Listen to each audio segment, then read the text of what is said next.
Leader of the New Conservatives, and he has some serious questions to ask about this Grant Hannis situation and the Massey University professor given home detention for sexual assault. Elliot, good morning. Good morning, Peter. I loved your last caller, by the way. Awesome. And I'm sure you would agree with everything he's saying. We have become, it would seem, a very, shall we say, soft society, letting people off with an awful lot of stuff. Yes, it really does. And it is actually going to affect, and it has already affected our communities a lot, in pain and misery. And I've worked amongst those communities for the last 15, 16 years. So I've seen what it's like at that front line. But what do you think of the judge's comments? For a start, this man, let's talk about the Grant Hannis situation. So the starting point for sexual assault on an 82-year-old woman based on previous sentencing was 2 years and 9 months. I mean, that to me just seems extraordinarily light for a starting point, for a start. Yes, not just light, but I think offensive to the value that we should be placing upon those who we regard as vulnerable. So his sexual assault and his continued sexual assaults actually on the victim were just terrible. I read the full report on what occurred, and he has kept on maintaining his pushing. He sexually assaulted her, then he stopped to close curtains, then he went back to the sexual assault afterwards. And to give such a pathetic, insipid result, to give him home detention where he's going to sit up and watch TV and all those things, the comforts of home, is absolutely offensive to what we should be regarding as a valuable life that is now ruined in the 82-year-old. What about the fact that the judge says you have had a very public fall from grace, you have been named, your reputation is shot? Should that be considered in the fact that it is a home detention sentence only? And here's another thing, Elliot. If this man had gone to prison, from what we hear, if you're a sex offender in prison, life is not going to be very easy for you behind bars because of the activities of other inmates, because they know what you're in there for. So yes. Would a judge ever give some sympathy to a first-time offender based on what might likely happen to him behind bars?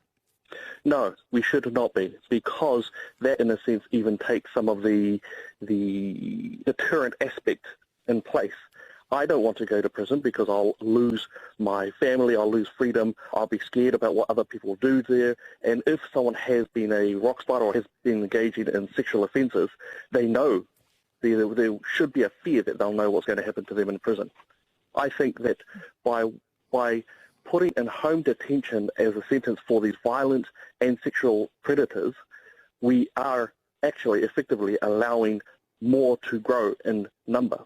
And that's actually something which is not what we're supposed to have in our system. So it's supposed to be justice, not injustice.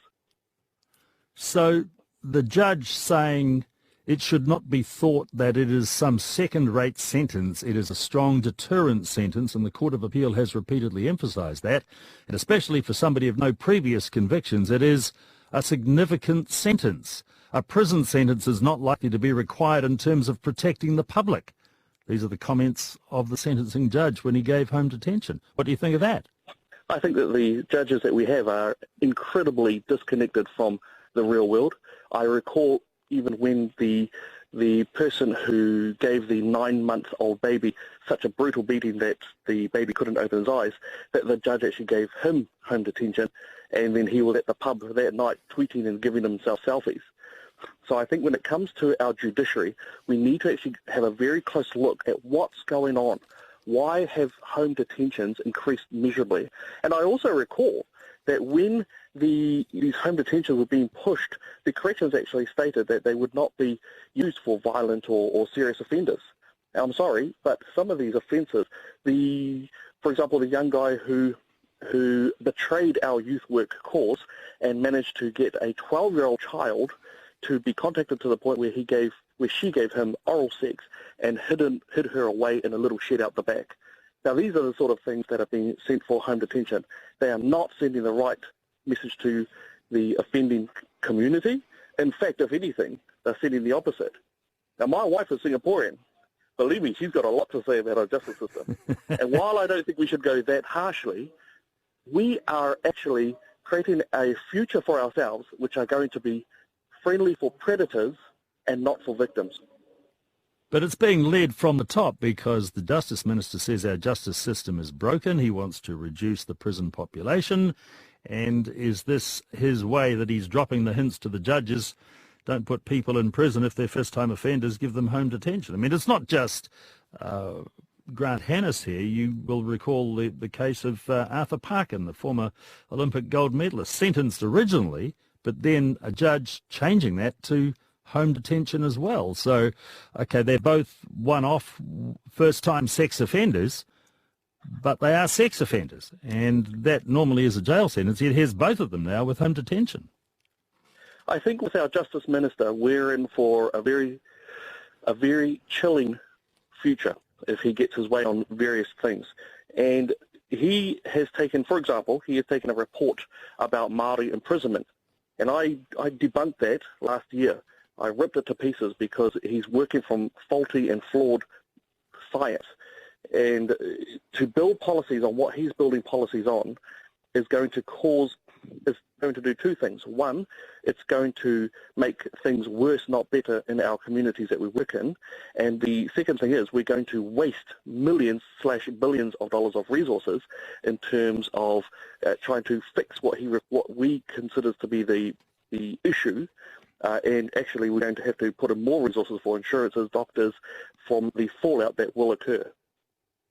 But I think we understand what government policy is and government thinking on this is, considering that in the last honours list, Kim Workman, arguably one of the most liberal thinkers about the correction system, was given a knighthood. So he is a man who is probably in agreement with what we've got in the Grant Hannis case. Yeah, absolutely. Look, you've got our justice system is not so much broken as it is very weak. But the other problem is that, and this is what drives me nuts when I read on the reports and the research that has gone on, is that we seem to be missing the biggest element, and Dave, your last speaker, actually coined onto it, is that period between pregnancy and 16 years old will determine to a great deal our level of decision-making ability in our entire rest of our life.